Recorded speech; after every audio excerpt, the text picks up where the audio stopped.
Chapter 24.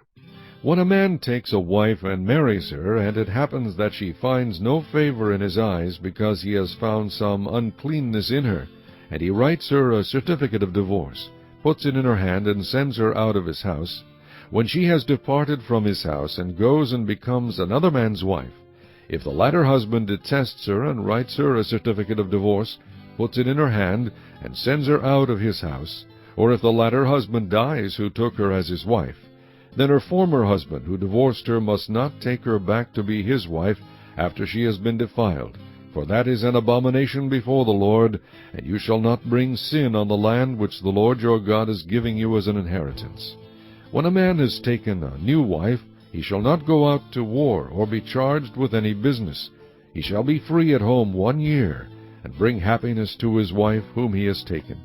No man shall take the lower or the upper millstone in pledge, for he takes one's living in pledge. If a man is found kidnapping any of his brethren of the children of Israel, and mistreats him or sells him, then that kidnapper shall die, and you shall put away the evil from among you. Take heed in an outbreak of leprosy, that you carefully observe and do according to all that the priests, the Levites, shall teach you. Just as I commanded them, so you shall be careful to do. Remember what the Lord your God did to Miriam on the way when you came out of Egypt. When you lend your brother anything, you shall not go into his house to get his pledge. You shall stand outside, and the man to whom you lend shall bring the pledge out to you. And if the man is poor, you shall not keep his pledge overnight. You shall in any case return the pledge to him again when the sun goes down, that he may sleep in his own garment and bless you. And it shall be righteousness to you before the Lord your God. You shall not oppress a hired servant who is poor and needy, whether one of your brethren or one of the aliens who is in your land within your gates. Each day you shall give him his wages, and not let the sun go down on it, for he is poor, and has set his heart on it, lest he cry out against you to the Lord, and it be sin to you.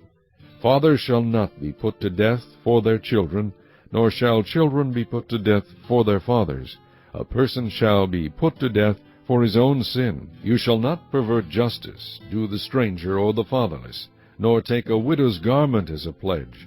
But you shall remember that you were a slave in Egypt, and the Lord your God redeemed you from there. Therefore I command you to do this thing.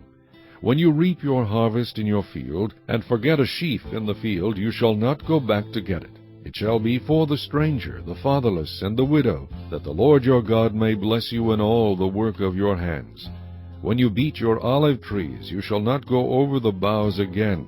It shall be for the stranger, the fatherless, and the widow. When you gather the grapes of your vineyard, you shall not glean it afterward. It shall be for the stranger, the fatherless, and the widow. And you shall remember that you were a slave in the land of Egypt. Therefore I command you to do this thing.